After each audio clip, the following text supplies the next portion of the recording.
Hello. Hello. Welcome back. My name is Albert Joseph Catanzaro. Welcome back. Another episode of the Moto Academy podcast. This is episode 101. We've done it, folks. We've crested 100. Last week was our celebration episode 100. Felt on one hand, it feels like it took forever to get to that point. On another hand, it does kind of feel like we just started this thing. So thank you guys for listening and watching and just being a part of the Moto Academy family. We've got a lot of content out there. I understand it's a big commitment for you guys to spend your time watching any of it, especially longer format stuff in the podcast. Before I dive in, tour dates. We're going all over the place. We've got Coach Mitchell going to Washington. I'll be in Illinois. I'll be in Massachusetts. I will be, let's hit view all tour dates so I can see what the heck's going on. Mitchell will be in Wisconsin. I'll be in Missouri. Mitchell will be in Minnesota for 2 days. One of those days being Mastering the Basics class, which will be awesome. And then Mitchell will be in Quebec. I'll be going to Italy, Dorno in Italy, August 30th. Mitchell will be in North Carolina. I'll be in Virginia and South Fork, September 9th. Does that say sold out? No, still available. Mitchell's going to Compound MX. Coach Mitchell in New York, also mastering the basics for that one as well. Then I'll be going to Michigan. Mitchell going to Washington. We'll be in Pemberton, British Columbia, Utah, Calgary, Ohio, MX23 in Massachusetts, Minnesota, Texas, California, Colorado, New Jersey, California again, Kentucky, Michigan, Massachusetts again, and it goes on and on. We have tour dates absolutely out the wazoo, and you guys can go check them out at themotoacademy.com. Also, if you're not in the app, for gosh sakes, get in the app, because that's what this episode is going to be. I am going live in the Mastermind tab inside of the app. I'm going to try to figure that out as we speak. And we're going to have a fun conversation with one of my good buddies, Alex Martin. See what he's up to. See some advice that he might be able to give us. And just ask some good old-fashioned mastermind questions. I'm going to be recording. This is going to be a podcast episode / live stream. I've tried this once before. It went well when I did it before. So we're going to try it again. I don't remember if when I did it, if I had a guest on. So that might increase difficulty level a little bit. We're going to go live. Oh no. No. Whiskey throttled. I jumped right into it by mistake. Okay, let's slow down a little bit. Go live. Don't just go right to the go live. No. Hang on. Let me name the live stream, for gosh sakes. Okay, let's go vertical with it. We're just featuring Alex Martin.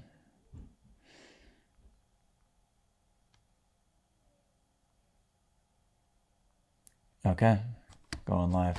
See if that works. We're sideways. It's aimed too far up. Of course it is. Let's aim that down a little bit. Jackson, am I doing this right, or did you need to start the live stream for this to work? We're in here. So what we're doing, welcome to the live stream. Welcome to the podcast. Jackson, will you be able to bring in Alex when he's ready, or how is that going to work? I'm podcasting over on this side. So yeah, hopefully this goes well. I've got the audio recording. We've got the video recording. I think I'm doing it right. Yeah, I can sign in on your account. Oh, cool. Okay. Welcome to the live stream mastermind. We took last week off. I was on vacation. We rescheduled the date. It didn't end up on my calendar, so we missed the date. And now guess what? We're back at it. Mind Moto's in here. Definitely not a whole shot, but hey, you're in here. So that's all that matters. Today's conversation is going to be with Alex Martin, which I think will be awesome because I know Alex extremely well. He was one of my best friends in racing, and he has quite a story.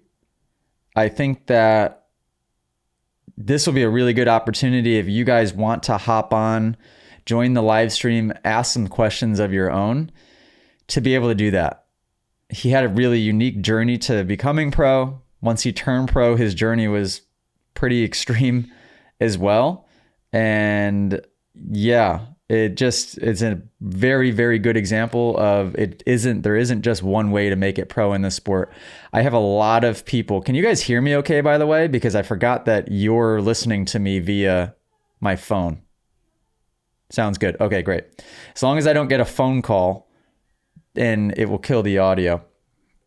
We're good otherwise.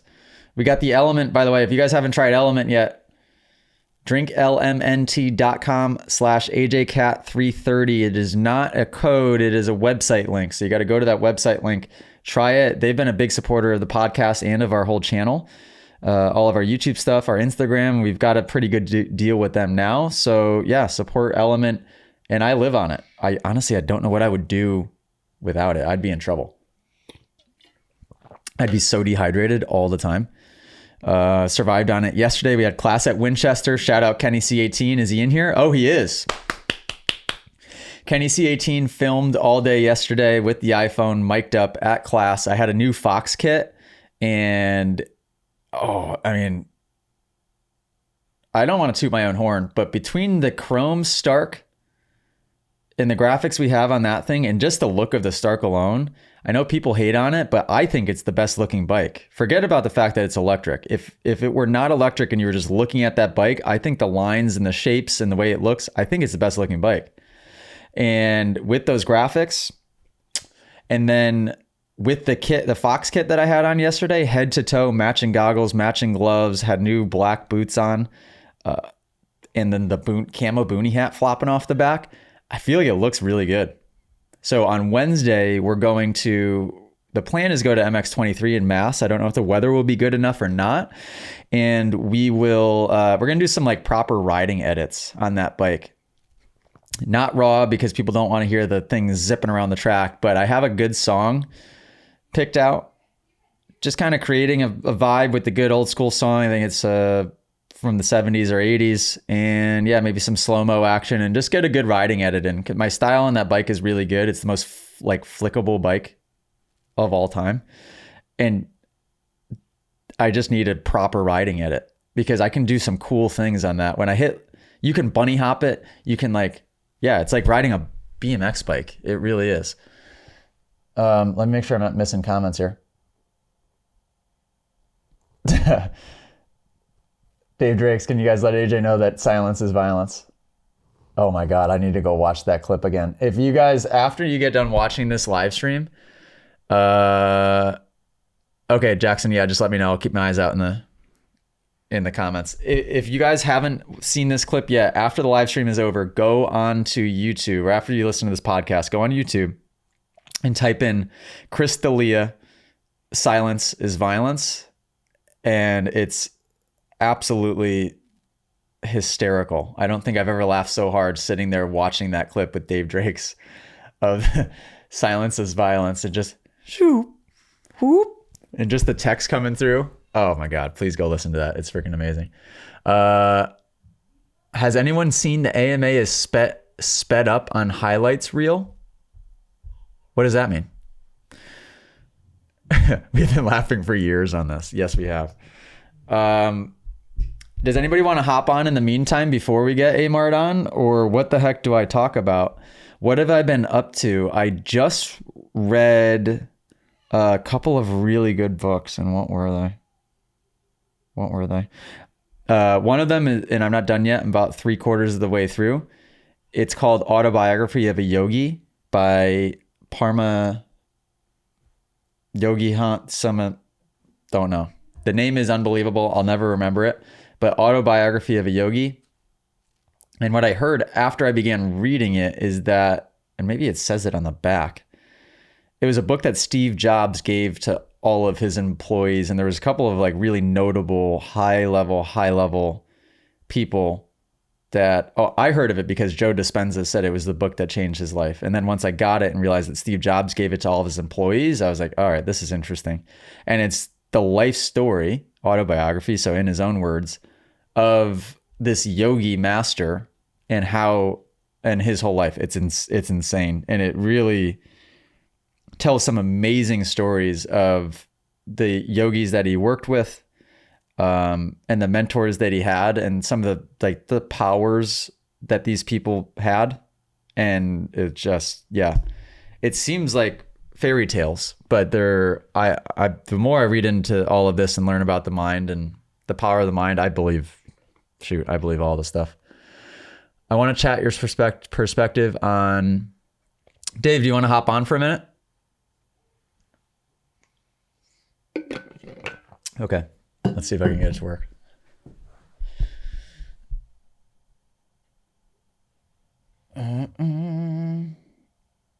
All right. So I'm bringing Dave Drakes on, Collective Experience. Dave Drakes. And we're going to talk about how much faster at riding I am. We're going to talk about how much coconut oil he applies to his skin after he gets out of the shower. We're going to talk about So don't just get on the live stream with that type of disrespect. Dude, I'm being the most respectful I can be right now. I'm so respectful, dude. You have a tank top on and you have your arm behind. Unbelievable. He's so relaxed. Just the disrespect. It's the disrespect, man. Dave Drakes, what are you doing? Do you have a baby yet? No baby yet, man. She's like hoarding this thing, dude. She's just letting herself go, getting bigger. No baby yet. Wow, that's selfish. Super selfish, right? Yeah, I don't know. We found out the baby likes Caribbean music, so that's interesting. Nice. We played some. Can you feel some kick? Caribbean jams? And it just tore up Mary's ribs. So, have you been intentionally listening to music or anything special going on? Because I know that there's, especially like the last trimester. Yeah. There's a lot of studies that would say that the baby knows what's going on. She's been doing Caribbean music. She's been reading, and we just talk to him like normal. I'm like, hey, what's up? It's Dave, 33. Just watching dirt. I like long walks on the beach. So just like normal stuff. We're still, dude. I know Allie said this would happen. We're slacking so bad with the nursery. Yeah, like we haven't used ours yet. Really, I mean, we have not used Millie's room at all. It's I know that's going to happen, but Mary still wants it all set up. So, and then she talked to our interior designer. She's redoing our bedroom now, and it's like 1,000 projects at once, all going off. So it's driving me crazy. So, well, it's better now than when the baby gets here. But yeah, just fair warning. And everybody does this different. Some people go straight to the crib. Some people like bassinet beside the bed. Millie still sleeps with us. We never have used her room. What we're going to do actually is our living room turned into the playroom. So very soon we're going to migrate that playroom upstairs into her room. So that will kind of be like the first time we use it. I think that's what we're going to do. We kind of had our theater room picked out as like a chill spot, but I know it's going to change. So I'm not even stressing. Are you planning, do you have a sleeping strategy yet? Or do you have like a sleeping strategy yet, or do you have no idea? Just play it by ear. No idea, honestly. I think Mary might have a plan. Personally, I have no idea. I'm just gonna follow her cues, and I'm her support staff at this point. So yep, a lot of people. Nick just said wife is a big fan of the bedside bassinet. A lot of people definitely go bedside bassinet strategy. Yep. Yeah, Allie told us to get one. Mary got one last week. Yeah, we still haven't even used that. Allie has tried to put Millie in it a couple of times, but then we just end up with Millie right back in the bed with us. There's definitely, she's probably mentioned this, I'm sure. There's a thing called a Snuggle Me. It looks like we called it her hot dog. It's just basically like this Tempur-Pedic kind of like hollowed out canoe. And you put her in her, her wrap. So she just goes mummied up inside of the hot dog. And now the doctors would say, don't let her sleep in that, but it's much more safe. At least in our experience, because when we swaddled Millie, she would just start barrel rolling when she was swaddled up. So there was no way, like you couldn't just swaddle her and put her in the bassinet because she would have just rolled over onto her face. So when you put her in the snuggle me, she just kind of she'll just sleep completely on her back. And for us, it worked really well. I see she's standing now. Oh yeah, she's fit. She just she slept horribly last night, but she just took a 2-hour nap. And every time she sleeps for an extended period, she wakes up and she's different. Like, Allie, she was supposed to come down here a second ago. She's totally different. Within the last week, totally different. She's an adult. She's an adult. Hilarious, man. I'm excited. I'm excited to see how that's going to go down. My Moto said I'm voting Dave for the best teeth in the app. Unbelievable. I got compliments on my teeth yesterday at class from a mom, actually. There we go. Yep. Feels good. Yeah. Hey, have you watched that new series, Moto Dads, on YouTube? No. What? There's a new series by I think this dude's last name is Roach, Christian Roach. It's like a 3 or 4 part series called Moto Dads, and it follows the Lewis family, Jaden Smart, cool, 2 girls, Reagan something, and I think 1 more kid on their road from like areas to regionals to the Reddis. And that's sick. That's a great idea. Is it good? I was watching. Well, honest, it's super cool coverage. I think obviously, like I have some notes. I'm like, oh, it would have been cool if we would have did this or that or that. But it's super cool. It's cool to get people an in-depth look at like what it takes. But one thing that I saw was like, man, these kids rip. And I was watching it with Mary, and Mary's watching, and she's like, holy crap, is that how Moto Dads are? I was like, oh, that dude, that's light work. Oh yeah. Like, you should have seen my dad, dude. Yeah, Moto Dads, you still get some aggressive ones nowadays, but I think that generally speaking, in our era, it was pretty. I mean, my dad was horrifying. Yeah. I want to watch. Is it on YouTube? Yeah, it's on YouTube. Like 3 or 4 part series. Like pretty well produced. That's pretty cool. Pretty well produced, done well. It's almost like one of the motos, like Moto 9 or 10 or whatever. Like that. I think could have done a little bit better job of editing, but other than that, it's pretty cool. And what was the collective? Like a watch series on it. Were the parents quite different? Did they make it out to be super dramatic, or was it like high level parenting? Like, what was the parenting like, and who had the best parent? So I think the Lewises were the best parents. I think they're great people. The mom can kind of get like a little bit too excited sometimes. It's kind of annoying, but I think they had the most fun with it. They had the best balance with having fun, but also setting expectations and goals, like pushing your kid. I think the Smarts came off as pretty cool too. They're like, yeah, we don't want our kid to burn out. If he wants to ride the Suron at home and not practice, we're gonna do that, dude. We don't want him to like get gassed out too early, and he's learning different skills in the woods and the Suron anyway. So that was really cool. I'd say I forget her last name, but Reagan's dad, the little girl, she's a 50 and 65 rider. Her dad's from England. And dude, her dad was gnarly. Like there's a line of like, yeah, you want to push your kid past like what they think their limits are and continuously encourage them. But all he did was point out like the faults in the ride. The English are even worse than us. Yeah. And you can see, like she was just getting so aloof and like so like outside of herself when he was like chastising her that she was like somewhere else. And I'm like, dude, that's the best way to push your kid away from racing. It's like, I think there's it's almost like you get a sandwich, like, oh my God, your jump off the gate was superb. That was so great. You really, we need to work on this. Opportunity is when we start grabbing our gears and, holding it wide open in the, the first corner, whatever it is. And then we pick up, there's like ways you can say like, hey, you're doing great. But the second you come off the track, it's like, you blew it. Your corner suck. What do you do? I'm like, dude, that's not the best way, And granted, I don't have a kid racing dirt bikes yet, hopefully she will. But I think there's definitely a way to do it, man. And I get that these parents your dad put his whole life and money into racing. My dad did the same thing. Too bad I didn't have the talent for it. But like I get it. Like, we've seen it firsthand, right?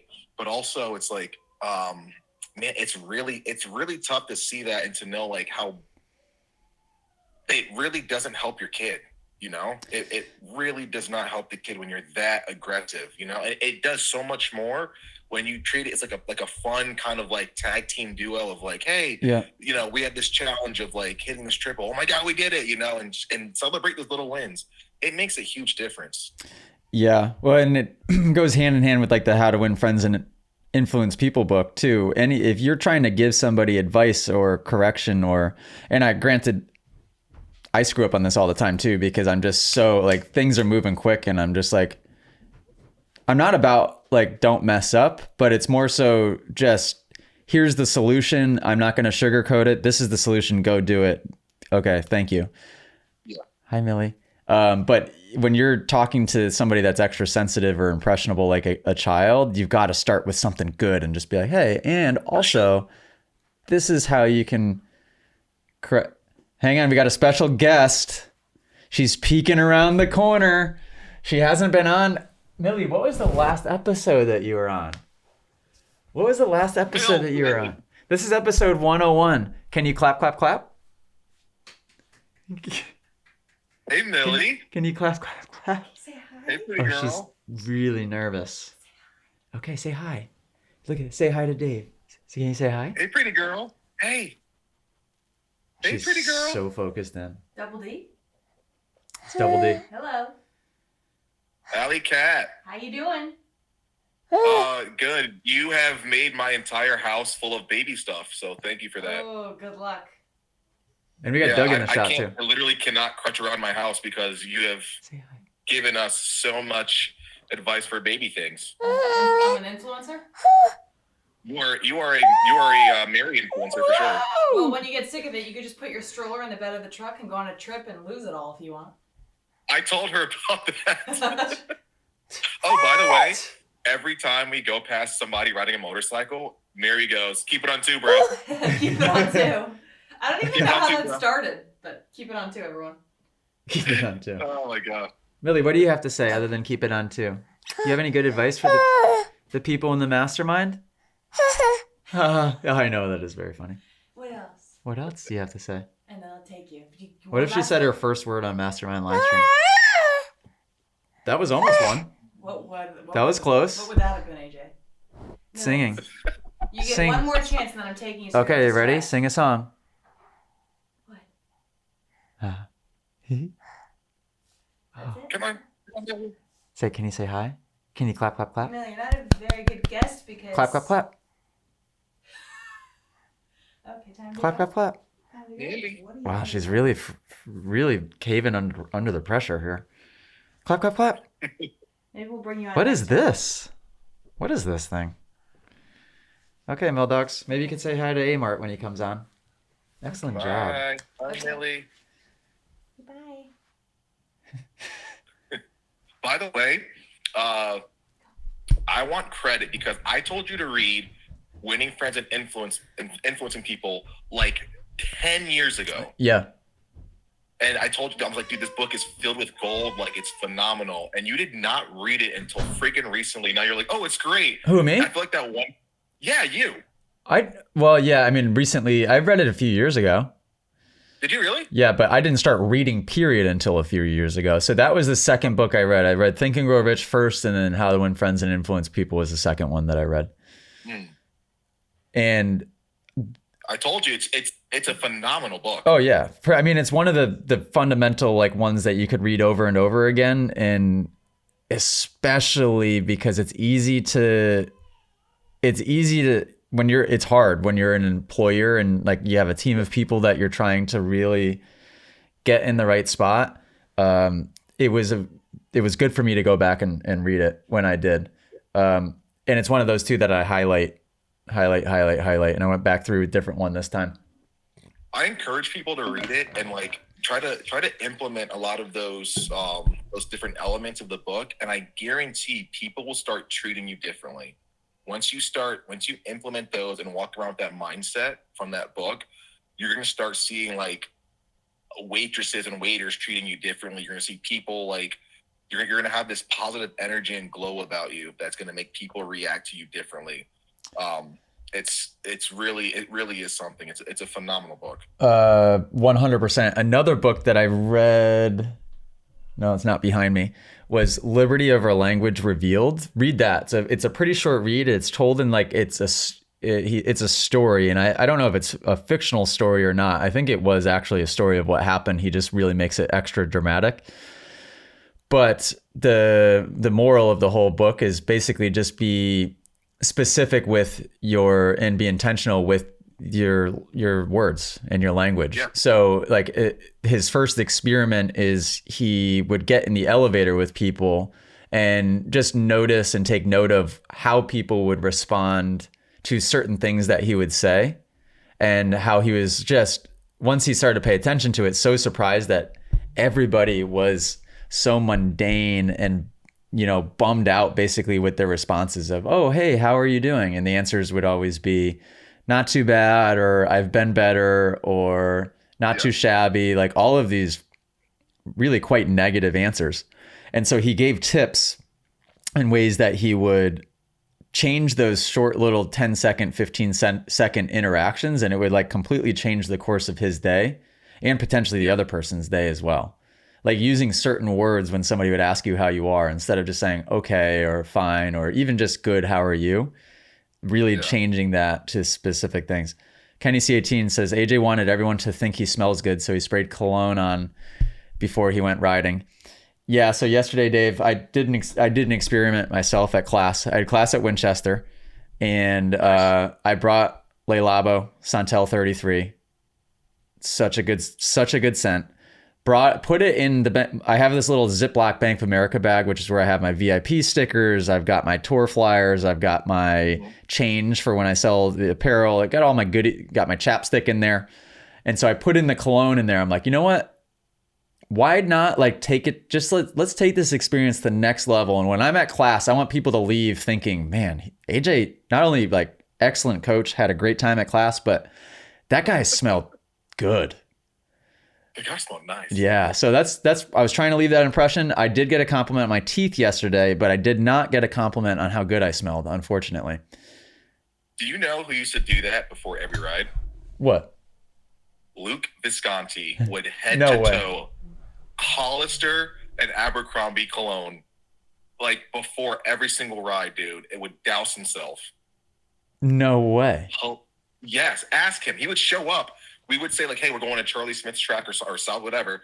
And he would shower, get all fancied up, gel his hair, everything, to go to the track, to spray on more cologne, to put his gear on, get sweaty, and then go home. Luke Visconti would do that? Yes. Oh my God. There is something to be said for recognizing, like, basically attaching a scent for your own sake, attaching a scent to a feeling.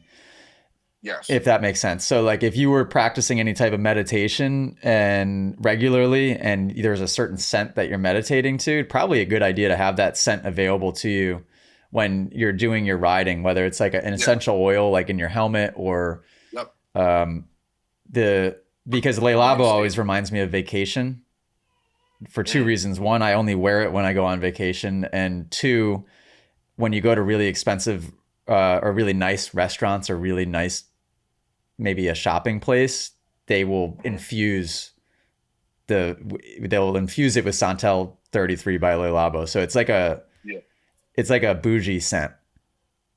So if you want to feel bougie when you're riding, just put some Le Labo on you. Le Labo. Sorry, if Tony's in this chat, he's going to make fun of me the whole time because I'm saying it wrong. Burberry has a really nice new scent that I've been all over, man. There's also Mary has this one perfume that she bought when we went to the Point, that whenever she puts it on, dude, I'm like, it puts me right back in the room. Yeah. Isn't that funny how that works? Are you guys going this year at all? We don't have any plans to, but I would love to. Yeah.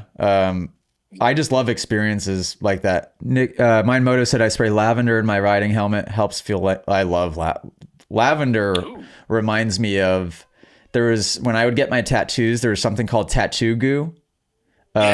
it's almost herbal. Yeah. Oh, it smells freaking awesome. So but even the stuff that they would use on me before, like when they would shave, like let's say they'd shave my arms before they would tattoo, or when they would do the wipe in between, it was always a lavender scent. So when I smell lavender, I think of getting my tattoos done.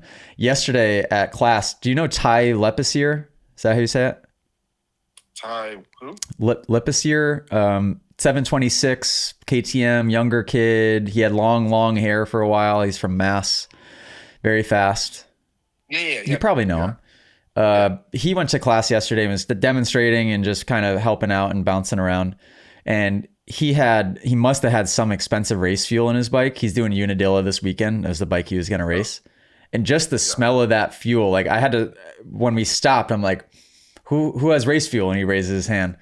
That scent brings me right back to Supercross races. It's amazing how I could be out there just cruising around at class, and as soon as I get a whiff of that scent, if he's on the other side of the track and I smell it, it brings me right into the, like, as if I feel like I'm at a race. Mine Moto, it used to be in a bad way. Now I've switched that trigger. I have spent a lot of time fixing that. It used to be I'd smell that scent and it would really throw me off. Like my palms would start sweating. I'd start to feel sick to my stomach.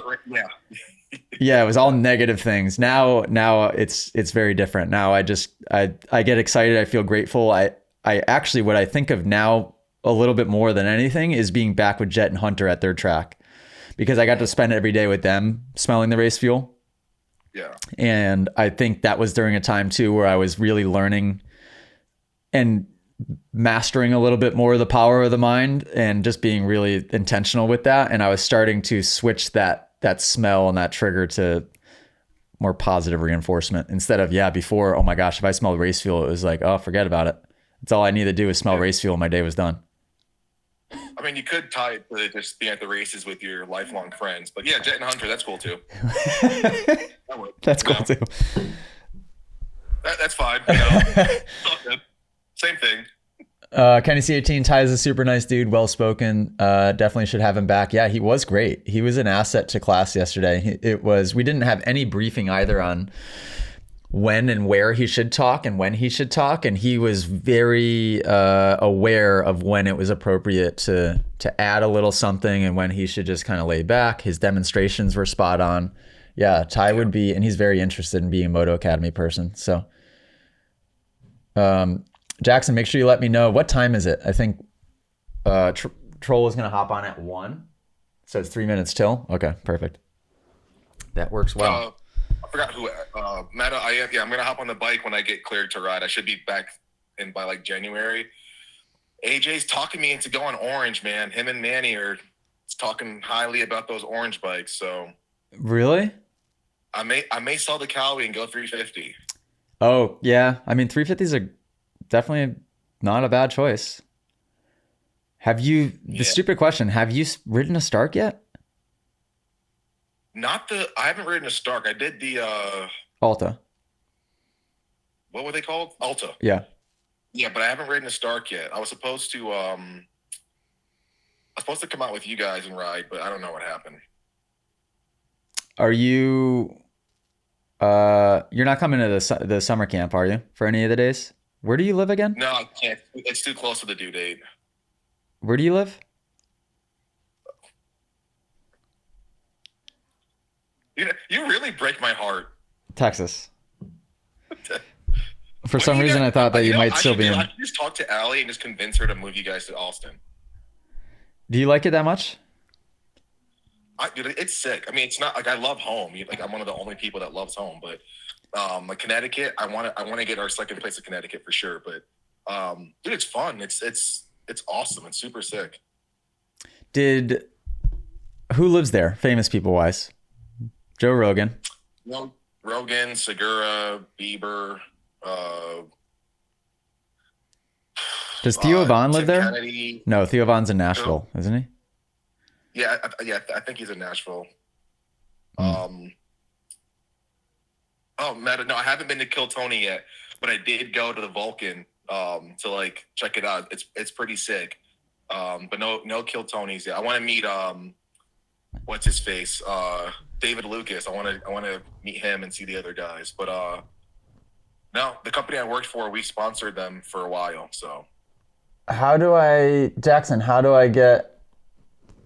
Oh, hey, Mark, would you look at that? He's in here. Watch it not let me bring him on. Oh, I can. Absolutely beautiful. Dave, you can stay if you want. You can go if you want. It is completely up to you. I just clicked Alex's name. Let's see if it works. I haven't talked to Amar in a minute, man. Me neither. I'm a bad friend, as you know. Yeah. Pretty terrible. So pretty horrible. being the worst friend, I don't keep in touch with people, so I don't know what anybody's up to. Friend. Oh, speaking of Suck it, AJ. What's up? speaking of bad friends, Alex Martin, unbelievable.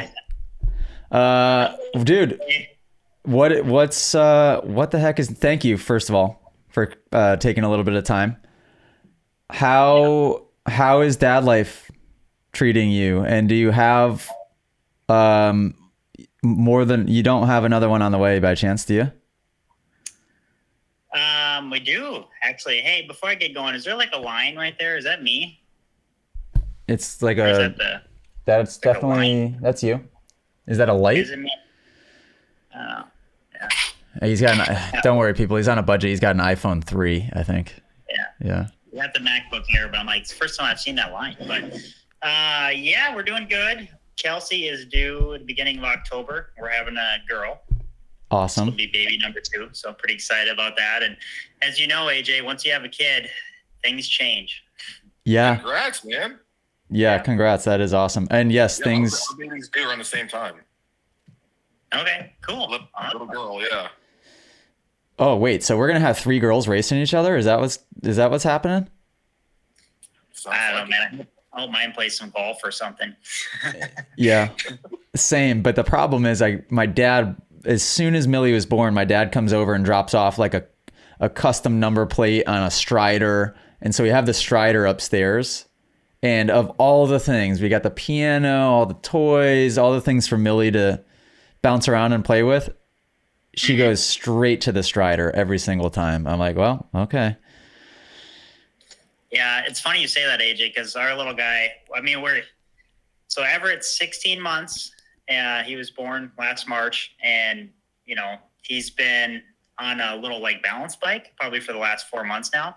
And it took him a while to walk, but like he got on this balance bike like maybe around 10 or 11 months, and it was just like, dude, he was a natural. And I'm like, dude, we're in trouble. Yeah. Yeah. And so how have you played that, I guess, so far? So he's what, 15 months?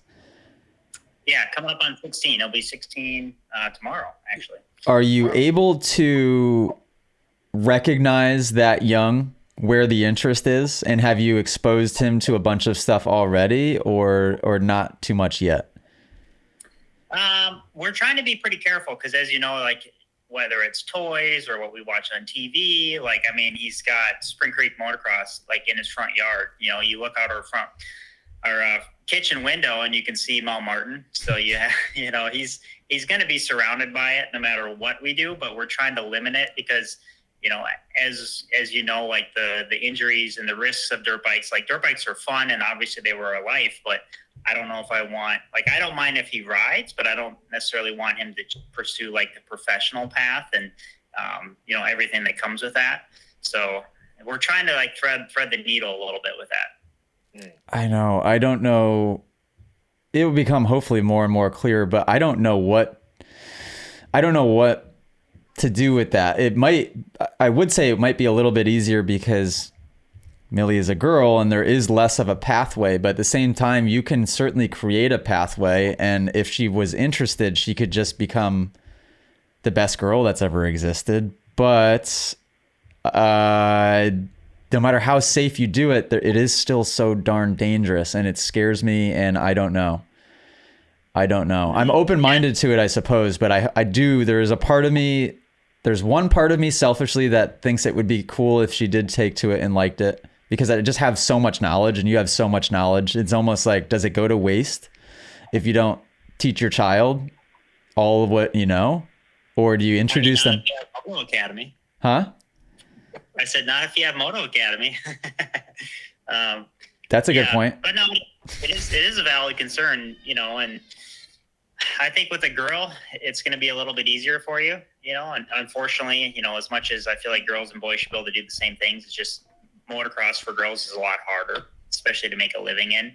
But I mean, for me, I think the way we're going about it, AJ, is like, I'm just going to support Everett and whatever he wants to do. I'm going to definitely push him towards, like, whether it's mountain biking or soccer or cross country, something like that. Golf would be great, like no risk, make tons of money. That sounds like a pretty good gig. But at the end of the day, we're just going to support him in whatever he wants to do, but also try not to be like only watching dirt bikes on TV, only talking about dirt bikes at the dinner table, and I guess I'll come talk to you in like 20 years. Yeah, we've been careful too. Like Millie's only been to the dirt bike track once. I don't personally really watch any of it on TV. If I do, I'm watching it on my phone as I'm traveling to get caught up on the races and to be able to just see what's going on and keep up with it. So her exposure is definitely limited. Can I ask you the magic question? You haven't had your daughter yet. And even if you did, you'd still be completely making something up. Do you think that it is in the realm of possibility for a girl to be competitive in the 250 class in Supercross? When you say competitive, like, you mean going for like race wins and podiums? Yeah. Or just like... Yeah. I mean, no, unfortunately. Right now, in today's world, no. Okay, and why? Why? Yeah. I mean, I don't know if it's a physical thing or if it's a mental thing, but it's just, I mean, right now you're seeing the best girls in the world, like, they would have a tough time just getting into the main event. I think if a girl made it in the main event, that would be a huge accomplishment, and not to like put them down, but that's just kind of the reality. I don't know, like, it's the reality now, but in the future, what? So if it's a mental thing, which it is, because the 4-minute mile hasn't been established yet for the women, right? Like the threshold is fairly low. Do you know what I mean by that? So like when one person ran the 4-minute mile, all of a sudden everybody's running the 4-minute mile. It just took for one person to do it. So if there's the mental hang up, you can get past that. What physically would you say? I'm asking because, not as a hypothetical, because I always play this through in my head, and the position that I teach, and when I watch people ride and when I ride myself, I feel like it's not, what would a girl not have? Like what strength would they be lacking that they couldn't physically do what you would need to do? Can you think of something? You know more about fitness and the body way more than I do. What would they be lacking? I mean, obviously we don't want to offend anybody here, but the reality is, I don't know if it is just pure strength, if it's cardio. I mean, because you look at, let's just say I'm getting into running. I've gotten the running bug big time, and I've done like 5 marathons since I retired. Jeez. And you look at like the women's marathoners, the top marathoners are usually about 15 to 20 minutes back from the top men. So there's obviously a physical limitation there. Strength wise, I can't really speak to like what the top, power lifters, female, male, or what the difference is there. But I also think with motocross, there's the component of like what your brain can, like when you come back from an injury, AJ, like your eyes have to adjust to the speed you're going at the track. Right. And I feel like with girls and guys, there's a little bit difference there with like the speed that we can handle. With our brains, maybe the thought process, like when you're coming up to a jump face with a kicker or switching lines real quick, there's a lot of like mental processing there. So I think it's really just a combination of strength, endurance, and the mental side of it too. I don't know. That would make sense. Sorry for the tricky question. Don't feel like you have to say anything one way or another. People in here are very understanding. That would make sense from like an evolutionary standpoint, in that the males were the ones that were going out for the most part and fighting the lions and the tigers and trying to bring back food, and the women were raising children and so technically I guess over thousands of years that would maybe make sense, but I don't know, part of me is just curious if Millie does go that path. I'm like What are some things that you like if Millie did want to get into? Because I think about this with our little girl that we're going to get in a couple of months. what are some things that you think you would want to work on her with or train into her if she did want to be the first female to get the first podium or first win in Supercross? Like, what are some attributes that would it be like, drills with knocking her over and getting her, used to the rubbing his racing deal? Or like, what are some things that you would work on? For me? That's a big one. Both of you guys. For me, I think the biggest thing, because this would transcend anything, whether it's sport, life, business, doesn't matter, relationships, would be instilling first of all, like a little bit of a philosophy of a way to think, but like instilling belief. Belief would be the big one. I watched just recently, have you seen King Richard with Will Smith? It's about the Venus and Serena Williams, a great movie. And the whole movie basically was just showing how he cultivated belief in his two girls and was so protective of it. Even when there was one scene where there was an interview and the interviewer was asking a question and asked if she could do something. And she said like right away, yes. And she answered yes. And then the interviewer tried to dig deeper and kind of break down. And Will Smith, who is King Rich, the dad, breaks up the interview right away and says like, she answered yes with confidence. Let her have confidence. Like don't dig past that. So he was so protective of it.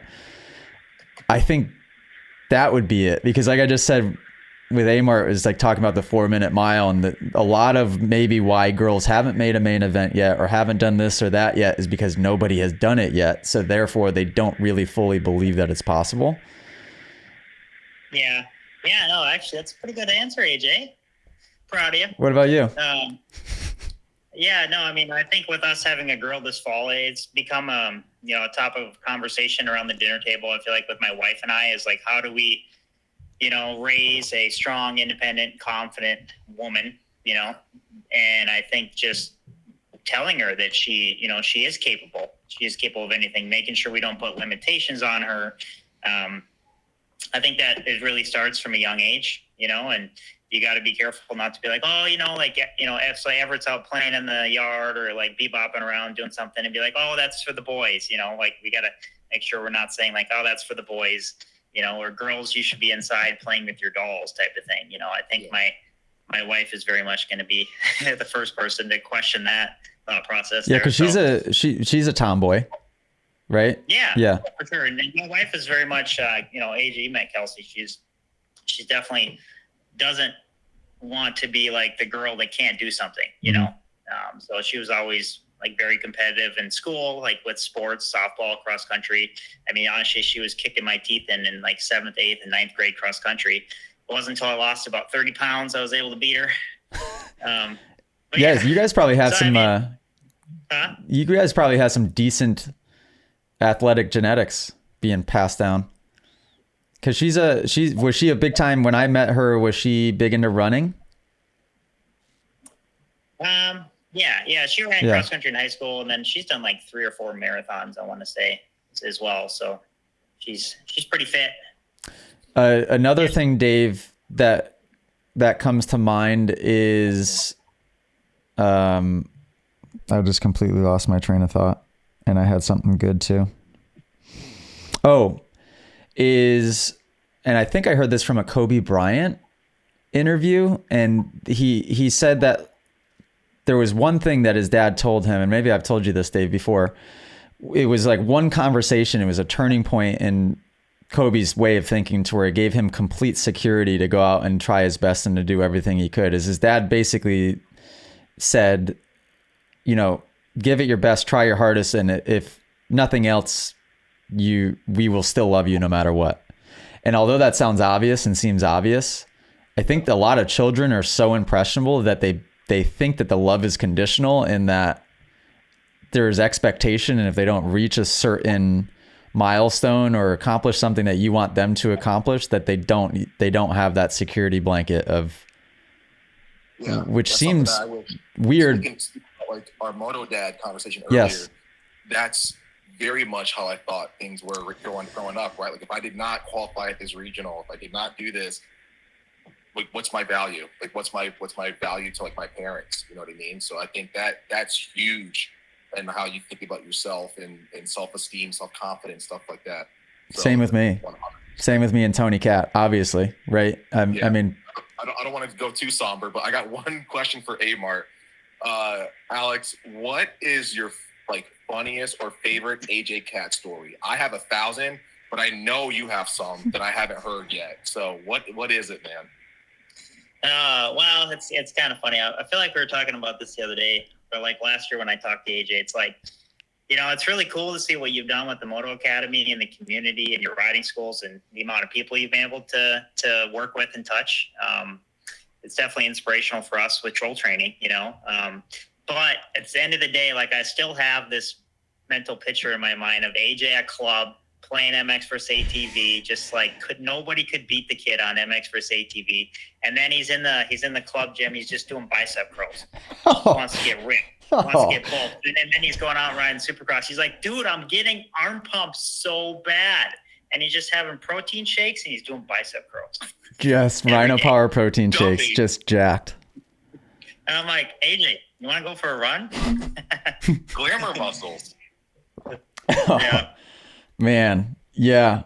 I was so dumb, but I think that was important because I think the level of dumbness, the amount of unconscious that I think was completely necessary for me to have like a revolutionary, like a huge turnaround.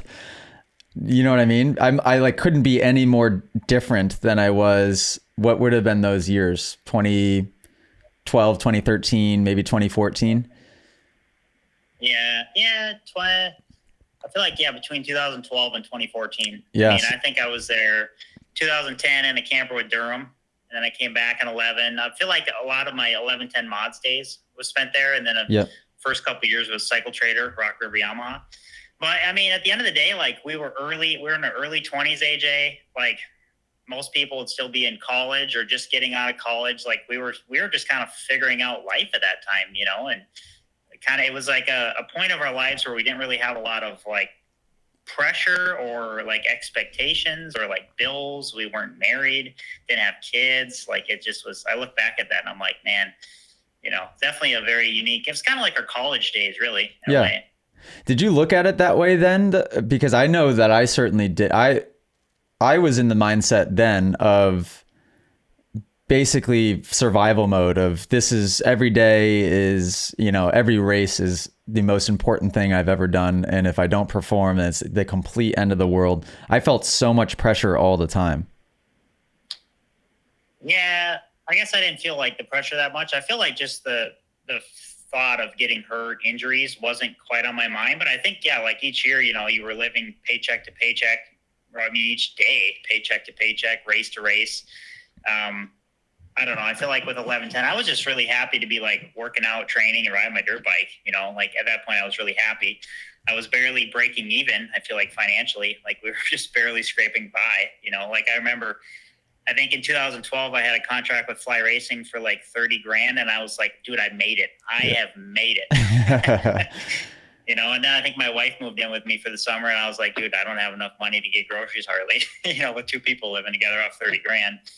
But it was definitely, I feel like that really forged the rest of for me, my racing career. I went another 10 years in my racing career, and I feel like that kind of forged like the grit, the tenacity to kind of be there at the end. And like, once I got my factory ride, it was like, all right, like, now we're making good money. We got good bikes, a good support system. But I feel like the privateer days really kind of helped build that grit, 100%. I mean, I'm not saying for me, I'm saying for you. You can see that. And what year was it when you things pretty kicked in and you started making proper money? What year would that have been? 2015. 2015? Yeah, I think so. In 2014, because I had spent most of my years before that, like on the East Coast as a privateer, whether it was down in Florida, Georgia, or South Carolina at club. And then I made the decision to go to California and just try the West Coast program out. And at that time, Cycle Trader had been renting a factory Yamaha engine. So the engine was really good. The suspension was good. And it kind of just all came together where like my program was better. I was doing a lot of training with like Osho and my brother on the West Coast, and then the bike and the team was good. So I think I got 2 podiums that year in West Coast Supercross, and then I won a moto at Budds Creek outdoors, and then I got my star right after that. Was that the moto that it was you and Jeremy? Yeah. Yeah. That was epic. That was pretty cool. That was, I mean, completely epic. So Jackson's popping on. Jackson can help field what are probably a bunch of questions from everybody rolling in, if that's cool, Alex. And then that way we can just, I'm sure I see somebody ask for a Phil Nicoletti story. Can we hear a Phil Nicoletti story from those days? Oh, God bless.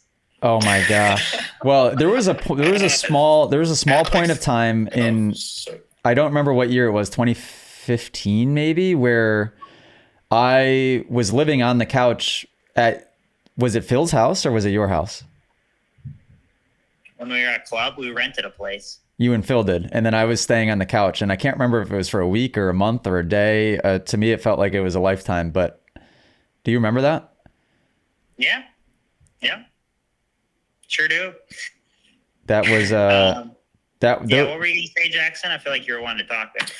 Oh, no, I just want to say thanks for coming on here. I'm the one who's been texting you back and forth there, getting you on here, so we appreciate you making time. I put up a post, so that what you're in right now is our mastermind tier of the app. So there's 3 different tiers. There's the community, there's the courses, and then there's the mastermind, which is a little more focused on the mental side of the sport. We read a lot of books together, and AJ hosts these chats and tells us about how to smell good at the track. Yeah. I put up a post the other day just asking if anybody who, I think some of them are here, but for anyone who can't make the live stream, they want a few of their questions answered. If it's okay if I spitfire a few questions at you. That line's still there, Alex, but it's fine. I know, it's like pissing me off. It just looks like a beam of light. It looks fine. From just something shining in your room, or I don't know. He's got a disco ball up above him. But just a simple question. This one is from Moto, who's in the chat right now. Shout out, Dan. Can we hear some of the pros and cons of growing up racing with your brother? Pros and cons. I think that there's not a lot of cons when it really comes down to it. A lot of pros. I think the only con would be mentally when you're the older brother and your younger brother surpasses you for the first time.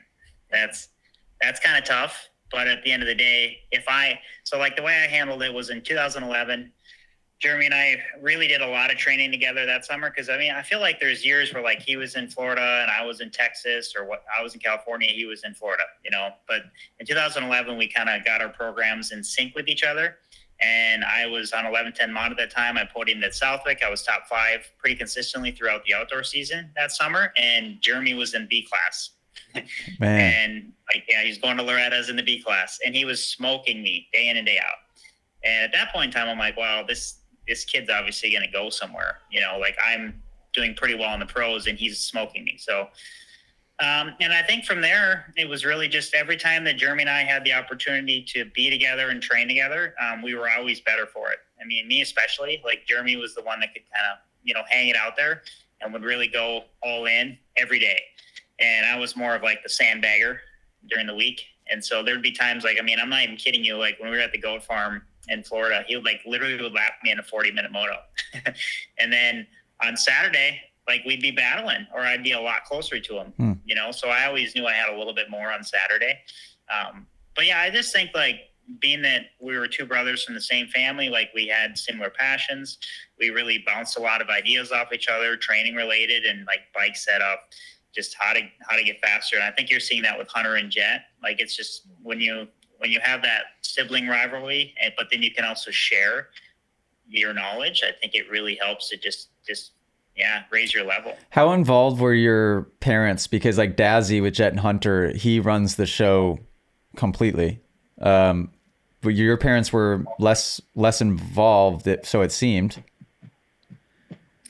Yeah, they're very hands off. Okay. They have Spring Creek, so that's very much March through October, they were very, very busy with Spring Creek. And so for Jeremy and I, like, we were kind of on our own for the most part. So, like, I was definitely, being the older brother, I feel like I took them under my wing a lot more. And, yeah, but I mean, that was also kind of, I think what hurt us is like, there was probably 3, 4, 5 years, especially for me, where I was just like learning, trial and error, trying to figure out like what works, what doesn't, and like not having someone to push you. I think that like when we teamed up with Osho, I think around that 14 to 2016 time period, that's when I think we really elevated our game, just because he was pushing us so much on and off the bike. And you were together. Yeah. Yeah, because I feel like the negative to being like separate on different parts of the country doing your own thing is you're experimenting solo. So if the trial and error, you're one person, like you're losing time. Where when it's a team effort and two people are constantly trying things and bouncing ideas off each other, you can almost learn twice as quickly, especially if you have a parent directly involved. That what Dazzy would always say with Jet and Hunter is he would just flat out say that if Jet wasn't better than Hunter, then we did this whole thing wrong. In that, like, they were, down, like Hunter was the guinea pig in a sense, but it was so closely watched, and all the data and knowing like exactly what to do and what not to do. You guys were out doing your own thing a lot. You guys might have been making the same mistakes along the way and wasting a little bit of time. How much time did you spend with Osho? Yeah, like I said, 2014, 15, 16. So there was 3 years there. No, I mean, I think you're exactly right. Like, I think it says a lot when the younger brother does end up eclipsing and beating the older brother, because it's a compliment, right? And that's the way I look at it, is like, it's kind of one of the best compliments you can have if your younger brother ends up beating you, because, he is day in and day out learning from you and just trying to be better, so. Yeah, it's kind of interesting though. But yeah, I mean, for some older brothers though, it ruins them, the fact that their younger brother, like, they can't beat their younger brother, it's so mentally that's a hurdle too you have to try and overcome. Mike and Jeff Alessi, who was older? Mike. Mike was older? Yep. Oh, that's interesting. Yeah, that's How did Oscar help you with the mental side, Alex? I know that's a lot of it too, but how did he get you like that, we talked about earlier, like that confidence in yourself to know that you were a top running guy?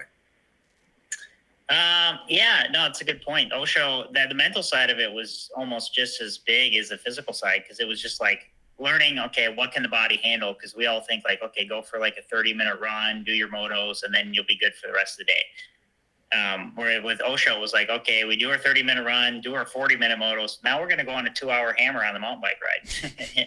And so just like learning like what the body's capable of, but then also like, okay, just be, if you're tired, like you don't have to say you're tired all day, every day, like I think there was a little bit of like that poker face, like holding in internally, not complaining about being tired, or like, oh, my arms are tired, my legs are tired, the mental toughness side of it too, of like just doing the work, but then just kind of, showing up every day and getting it done. Is that how he's involved with Jet? I always wonder his involvement with Jet and Hunter, because he's doing a lot of stuff. He's in California and they spend most of their time in Florida. Is he probably just doing a lot of like their program building as far as what motos they do on what days? I mean, I can't really speak to like now what Osho does for the program. I think he may be more of like a race day mentor.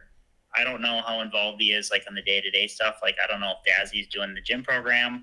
I know Michael Byrne is down there at 83 Compound. So I don't really know what his role is now.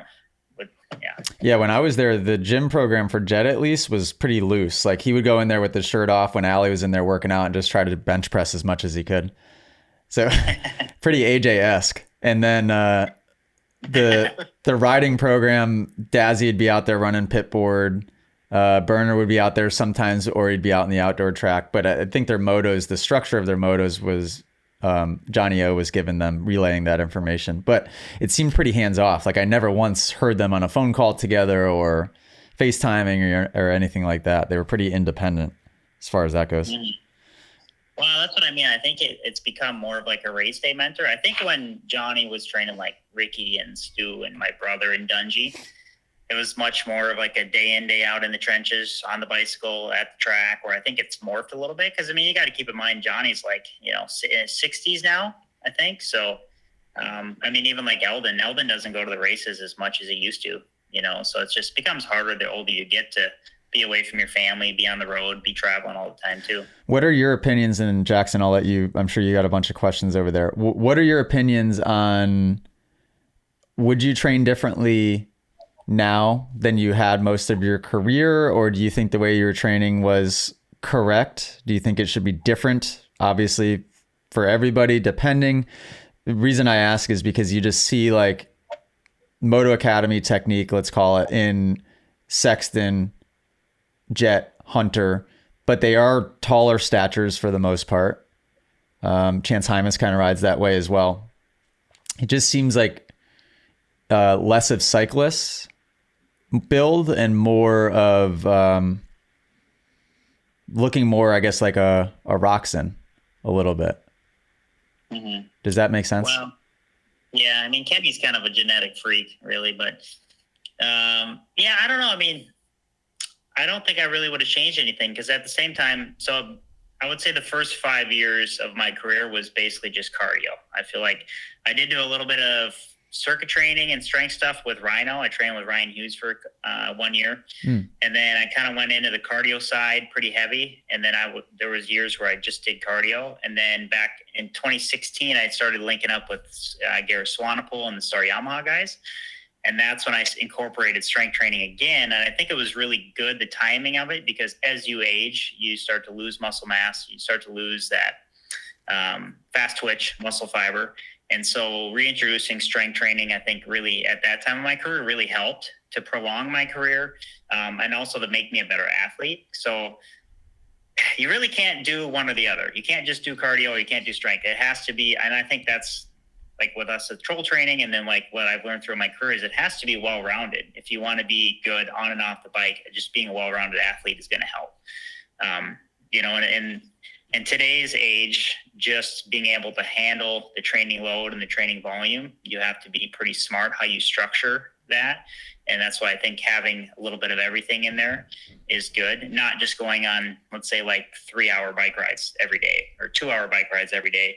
Or on the other side, some people they love strength, they love CrossFit, and so they just go to the gym and lift weights every day. So I think it's best to just have a balance. I feel like everything in moderation.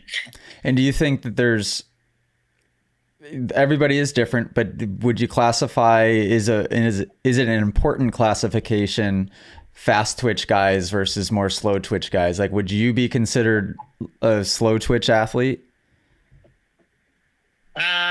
Yeah, in a certain sense, I think I'm more geared towards slow twitch. Like the years that I really focused more on fast twitch intervals and did more stuff in the gym, fast twitch wise, I think were my best years.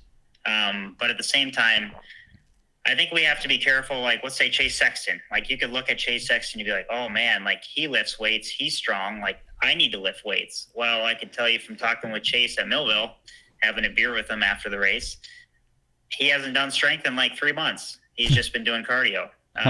So it's that understanding of like, sure, Chase was doing a lot of strength maybe in the off season, and for years and years he's done a lot of strength, but now he's changing his program. He's trying to lose weight. He's trying to get a little leaner because he's a very stocky guy. And I think just his genetics, and that's the thing, is like genetics lend you to be a certain body type.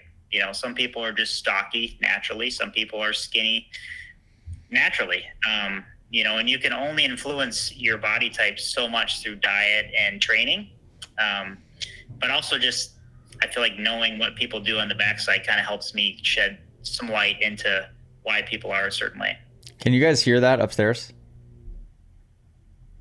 Okay. I don't think so. Is Sexton then, would you consider Sexton as like is he a slow twitch body type?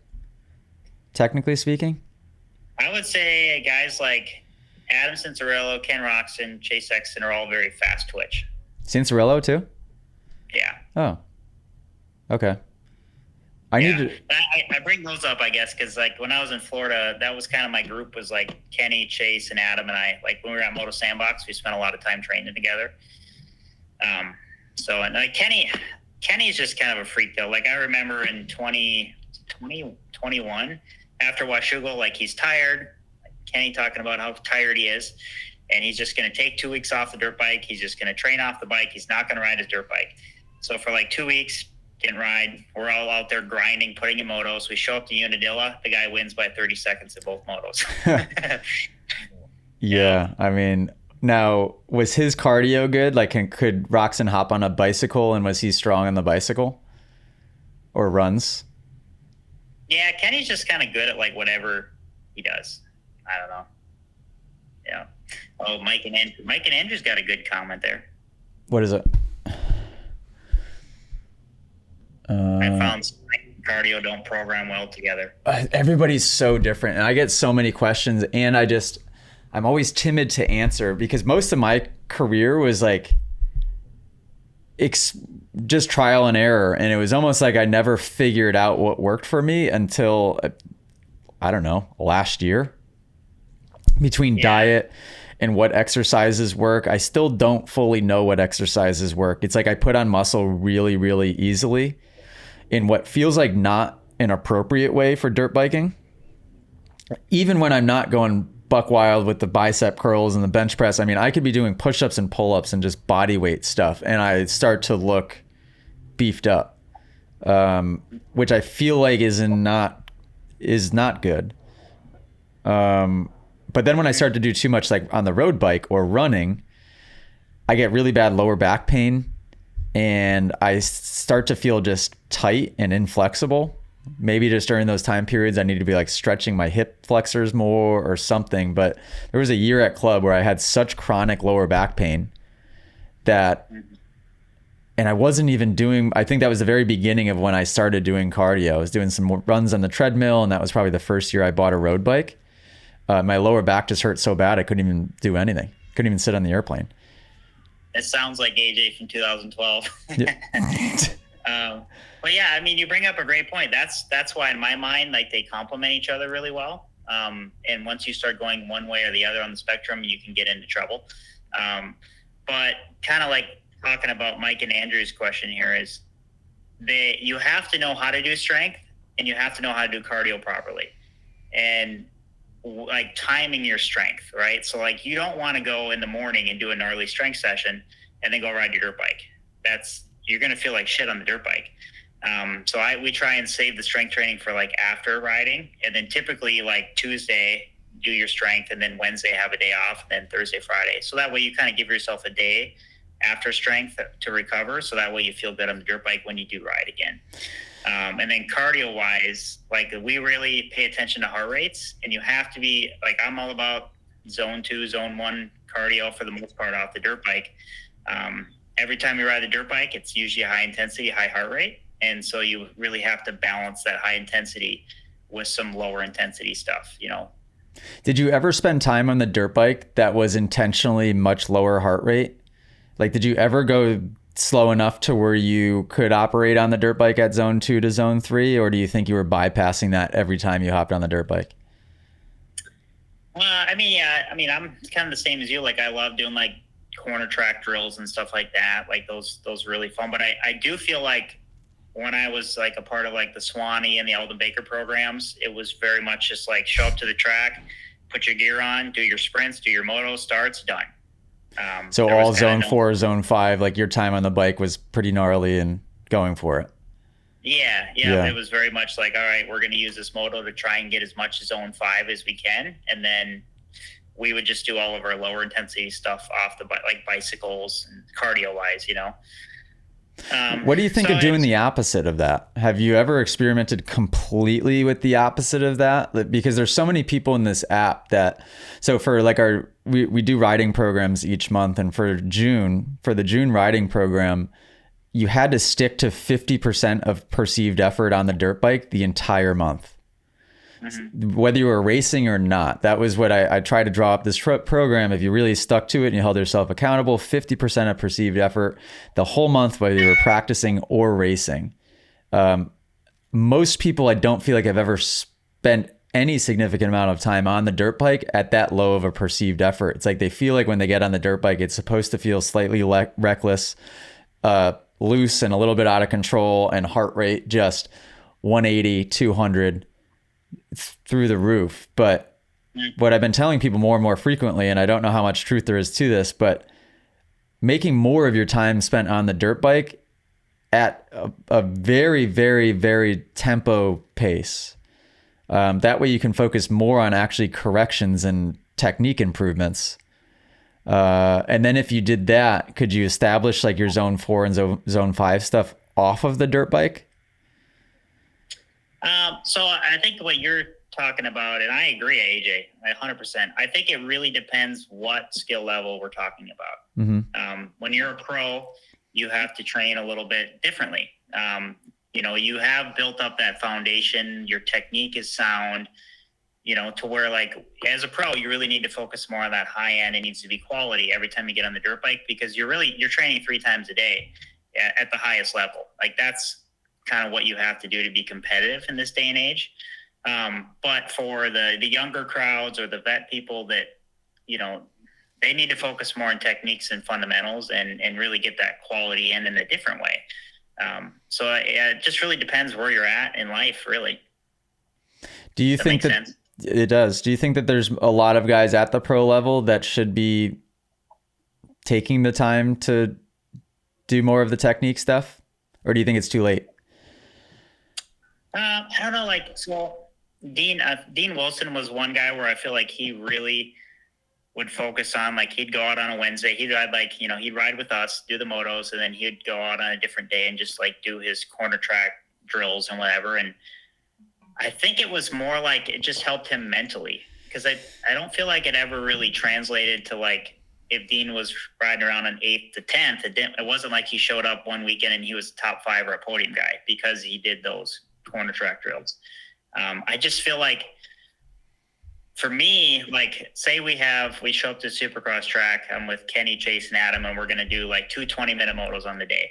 I would just make sure like when I'm doing those motos, like, okay, we're working on balls on the feet, elbows up, unlock the hips and the whoops. Like I'd have a list of things to work on, like while I was doing the motos. Mm-hmm.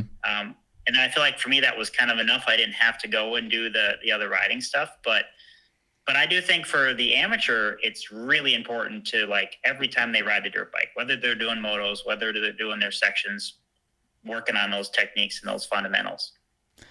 Yeah, I tell everybody, if you have to just put tape on your crossbar pad and write one thing on there, one thing, don't create a list of like 10, 15 things, like write one thing on there to anchor your focus for the day. So if that's your hips or your elbows or your footwork, whatever it is. And if you want to do a moto or motos, or if you're at a race, especially if you're at a race, at least use that one focal point of something technical to kind of anchor the focus a little bit, because everybody has their things, right? Like when I would show up to the races, off the top of my head, footwork would certainly get sloppy for foot out in the corners. Like my feet would end up definitely where they shouldn't. And I would drag rear brakes super deep into the corners, like way too far into the corners. I could probably list a laundry list of other things that would happen, but there would always at the races, when I try to go a little too fast, there would be those 5 or 6 things that I would do wrong that I really just needed to focus on one thing at a time. Alex, did you have something at a race or when you were really, pressure was on, when you were trying to go fast, one thing technique wise that would kind of slip away? I feel like I struggle with arm pump really bad, right? So, and as you know, I know you've struggled with arm pump too. It's like once you get arm pump, everything goes out the window.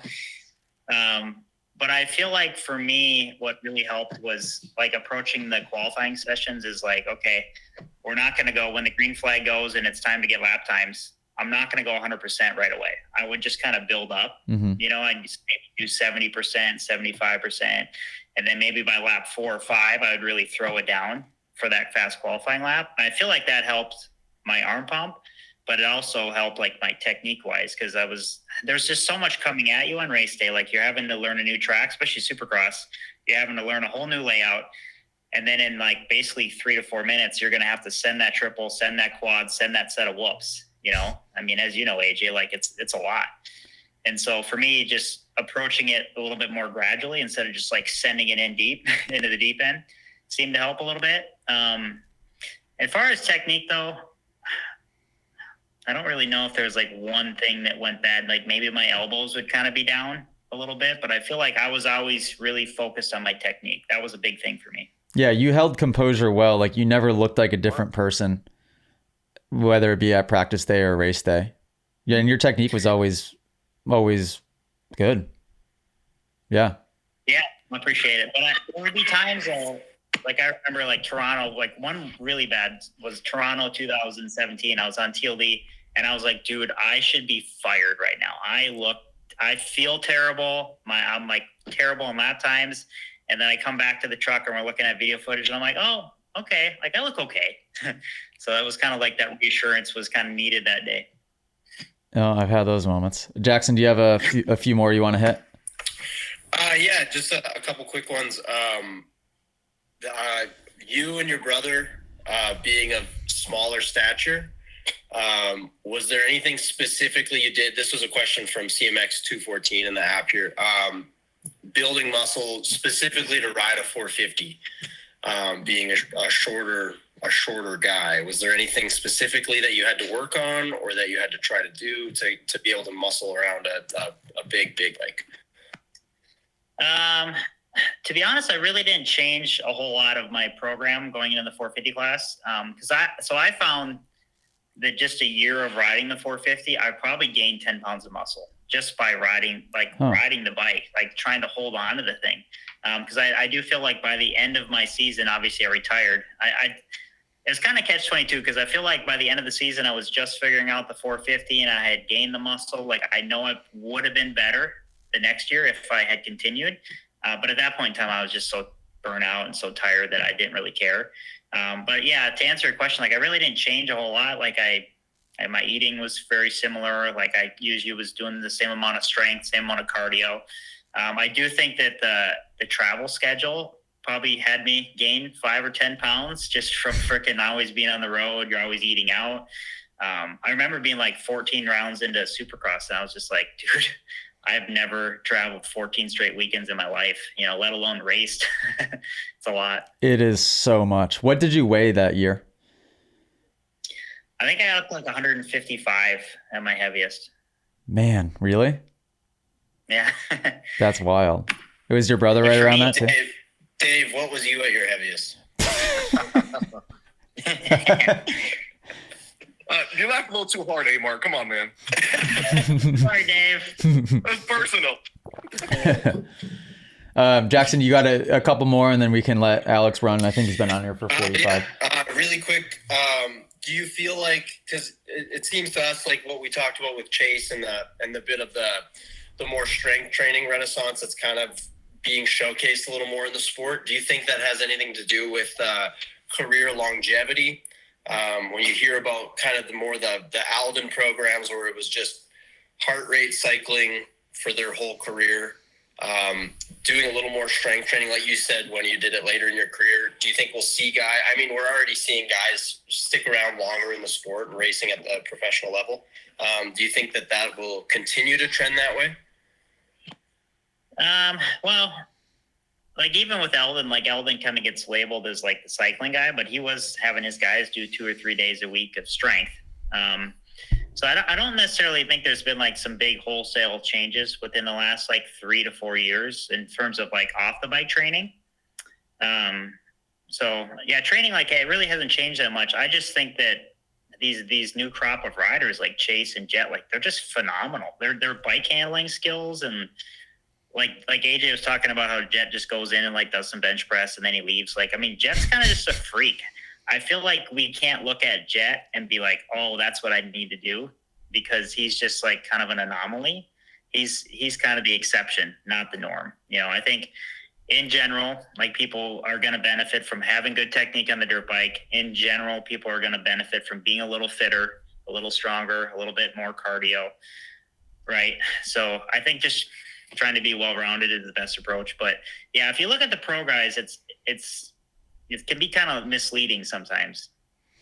I've got kind of a piggyback off that. So Jet was, by the way, the only person that I've been able to, other than my brother, that I've been able to teach how to do a muscle up. You know what a muscle up is?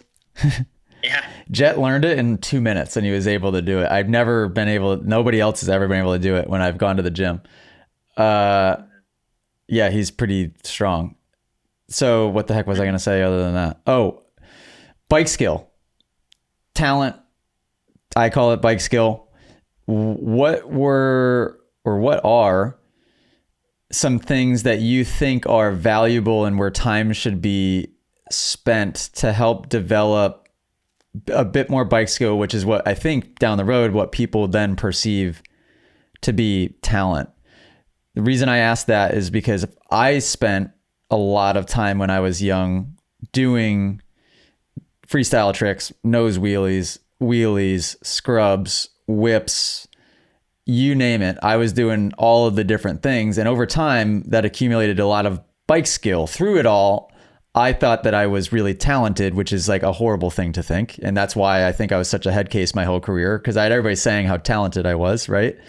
But Jet and Hunter do this same thing. Like when we would get done riding, we would go do transfers and nose wheelies and practice slow wheelies, and we're doing one hand races and all of this fun stuff, developing bike skill. And I think a lot of that is overlooked. Did you do any of that as you were coming up through? Do you have any of your guys kind of doing that, the fun stuff, kind of like play bike stuff? I think it's another one of those things where you don't want to just like hyper focus on like you or they were successful because they did wheelies and nose wheelies and whips. I think like as a kid, we spent, I remember it was a competition for Germany. Like we'd want to put 2 or 3 hours a day on the hour meter, you know, and like during that time we're doing corners, we're doing jumps, we're doing laps. Maybe at the end of the day, we would do some corner sections or some whips, you know, play around a little bit. And then we'd hop on the 110s and we'd go ride, you know, we'd have a little pit bike track behind the house and we'd go ride the pit bike track for like an hour. So I think it was just like tons and tons of seat time, right? It was so much seat time. I had a kind of a cool story from like Ken Roxon, when he was on an 85, like his dad would have him go out to Lamo and he would do like 3 45-minute motos on an 85. And like, dude, that's a lot of seat time for a 14, 13-year-old kid on 85. And he'd just be out there in the sand at Lamo just doing motos, you know? And I think just that seat time is really, at the end of the day, whatever you choose to do, whether it's laps, motos, sprints, or play around a little bit, I just think the seat time is really important. Seat time is huge. I had that conversation with somebody yesterday. They were asking about when I was young, and then I was kind of reflecting a little bit. I think they were asking because they had started riding when they were 16. And I thought to myself, and I go, wow, think about the amount that I rode from age 2 to age 16. I mean, I was riding 5 to 6 days a week, every single week, no exceptions. Now, I did live in Connecticut, so we were missing some winter time where we would stay up north, but Dave and I had Moto Town. We both lived in Connecticut, so we had Moto Town at that time. My seat time was insane. And that time period on the bike was enough to carry me through a lot of my pro career, because from age 16 to 26, I was in silly AJ mode. I might have been living at a training facility, but I wasn't riding and doing what I should have been. I wasn't spending as much time on the bike as I should have and could have been. I like survived my pro career just from age 2 to age 16 and all that seat time that I accumulated. So much time on the bike, pit bikes, full size bikes, bicycles. I mean, I was on 2 wheels 10 hours a day, probably. Yeah, no, I mean, and there is something like that doesn't just go away, you know, like that muscle memory. It, like you said, it basically provided or built the foundation of which you kind of did your whole pro career on, and even to this day.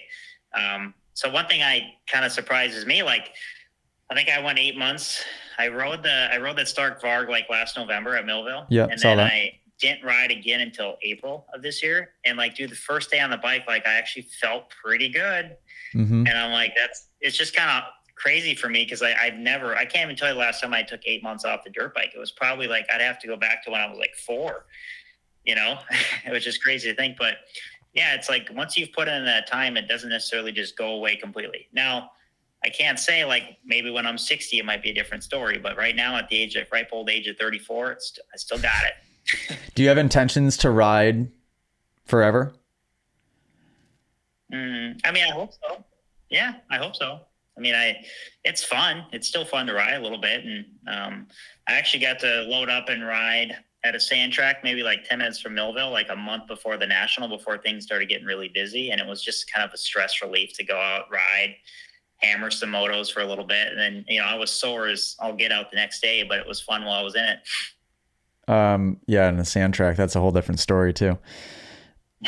Yeah. Jackson, do you have any more? I could let... I just want to give Alex the chance to plug troll training. If you want to pitch some members in here, tell us what it's all about. This is very much a more community-based app, but if there's someone wanting to really take serious the fitness side, if you want to we'll give you the chance, the platform to talk about it. And also a side note to that is how do we work with Alex Martin? How do we get you out to a Moto Academy class? Yeah, I appreciate that. I actually did do a class with AJ. Remember that, AJ, back in 2018, 17? At Winchester, New Hampshire, right? Yep. Yeah. Technically, we got rained out, so I think I still owe you a day. Oh, because it was going to be 2 days? I thought so. Yeah, you're right. I just taught there. I just had a big class there yesterday, actually. Yeah. Yeah, that was fun. We need to get you another one, by the way. Yeah, no, I appreciate it. It's kind of cool because I look at Moto Academy and what you guys are doing and you're following, and the people you've reached is really cool. And for us with troll training, like we've really just focused on health and fitness. That's been my passion. And then my coach, John Wessling, he was my coach for like the last 4 or 5 years of my career. And we just had the idea to do online training programs. And just, as you know, like there's a lot of things that you learn over the course of your career. There's a lot of trial and error. For me, I was always really into like health and fitness. And like when I was on JGR, I went and got my strength and conditioning certification just to try and learn more. I was always just curious about how the human body worked. And even just now, like keeping up on the latest studies of like, what makes a strong athlete, and I think that it can be applied to motocross. And obviously first and foremost, you have to have the technique and the fundamentals, but then the conditioning is a really important piece. As you guys probably see, it's like you have somebody that can go buy a brand new dirt bike. It's $10,000 and then they put 8-kit suspension on it and they put motor mods into it. And then they get arm pump in like 4 laps. It's like, well, what fun is that? Because you buy this bike and you put all this money into it and then you get arm pump in 4 laps. So I guess for us, it's more just about, getting you fit and in shape. A lot of people in the north that, maybe they can't ride in the wintertime. It's a good time to just hop on a physical fitness program and get in shape. So that way, when the spring hits and you can go ride your dirt bike, you can actually enjoy having fun riding. And so, yeah, that's kind of what troll training is all about. Thanks for letting me talk about it a little bit. And you dive into nutrition? Just enjoy it. That's definitely a passion of mine, is health and fitness and just helping people chase their goals. Yeah, isn't it fun to just be able to pay forward a little bit of knowledge and just help people? And sometimes all it takes is one little thing that you say and it resonates and you could see that light bulb go off and it's like, oh, okay, yeah, we just able to affect change in somebody. Do you dive into nutrition as well? We do, yeah. We have a nutrition package that we offer people. And one thing that's actually, I feel like I've been hearing of this a lot lately is just like, people are becoming like afraid of food. I'm hearing a lot about keto and intermittent fasting. And then I guess it's just for my role, it's just like, hey, you have to eat. If you want to work out, if you want to expect a lot out of your body, if you want to come to the track and put in the time, you have to eat. Food is not your enemy. There's nutrition in food. So yeah, we do nutrition stuff as well. Can I ask you one final question having to do with food? When you traveled, what was your strategy for nutrition? I would try and bring some stuff with me, whether it was a sandwich or just some bars or something healthy. So I wasn't always stranded. But I always try to just like, whether you're driving through a city, like I always try and hit like a Panera or a Chipotle or somewhere healthy. And get like get salads, or what were you getting? It depends on where it was at. I feel like when I was trying to lose weight, it was definitely a lot more salads. And if I was just trying to maintain or gain weight, it was definitely like a little bit more carbs, a little more protein. I think the biggest thing was like, and I feel like AJ, for you, we'd always go to a Whole Foods. Like no matter where you're flying into, you go to a Whole Foods, you get your food, and that way you had some good quality food you could eat on race day. You know what I've been traveling with lately? Have you heard of those Chomps bars? They're like beef jerky sticks, basically they look like, but they're a healthy version of. They're grass-fed, high in protein, like low carb. I mean, it's a good, no like weird seed oils or anything. They're good for you as far as I know. And pretty high calorie as well. I just stuff my backpack full of those. That's kind of my latest trick, and it seems to do the trick. Especially being in Connecticut, I have to connect everywhere. So a lot of times I end up on tight connections. If I'm traveling coast to coast, and I might be traveling for 8 or 9 hours, and that connection is so tight, I don't have time to stop and get food. So those Chomps bars save me, or Chomp sticks, whatever they're called. We ate a ton in 2019, if you remember. Oh yeah. With the team, we ate those a lot. But boys, thanks for having me. I got to go play consultant now. Hey Mart, awesome talking to you, buddy. Guys, thank you. This is super fun. Totally did, Drix. I'm gonna hop on small training because I need to lose some pounds before this baby gets here. So, Dad bod. Thanks, boys. Appreciate you guys. See ya. Nice meeting you. All right, and Amar, we'll let you go. Thank you for hopping on, especially being a dad. I know it's hard to find time, but we much appreciate it. And let's sync up with you. And are you willing to ever travel to do a class, or would you want to do one local to you? Like, what's your schedule like? Well, one thing I've realized, AJ, is with like retiring, run and troll training.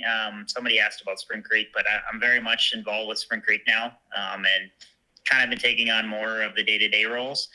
And then we just built a house and moved in. As you can see, my basement's not quite finished. And then, we have Everett, 16-month-old, and then we have another one on the way. So, like, I really like the online thing because it's like I can be home with my family and everything I have going on. So I did have some riding schools I did in Minnesota, but I'm trying to keep it pretty local, especially in the summertime because there's just I have a lot going on.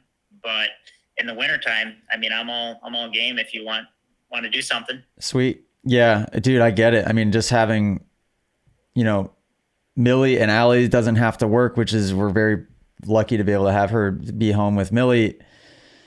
There's no time to do anything at all. Thank God I have the app, right? Because it does take a little bit of pressure off, but it's, having a kid is the most amazing thing ever, but it's no joke.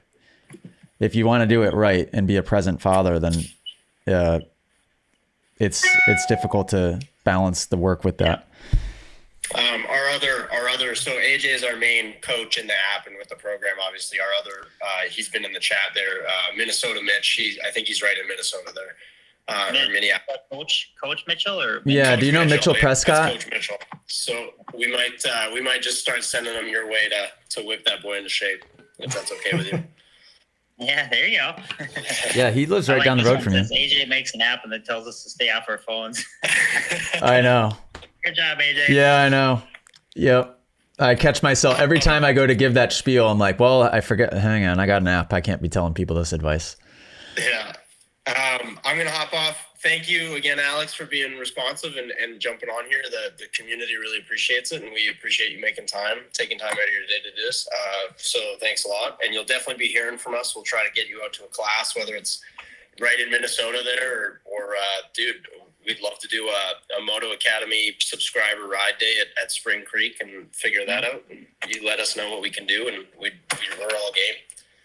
Yeah, sounds good, guys. Sweet. It. All right. Well, thank you, Alex. We'll sign off now too. Thank you guys for listening.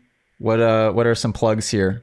There are none, I don't think. So next live stream, make sure you guys RSVP so you don't miss it. I have no idea when the heck it is. But yeah, okay. Thanks, Alex. Have a good rest of your day. It's a pleasure catching up with you. Yeah, you too. Good seeing you. Tell the family I said hi. Yeah, sounds good. Right. Take care. Toodaloo.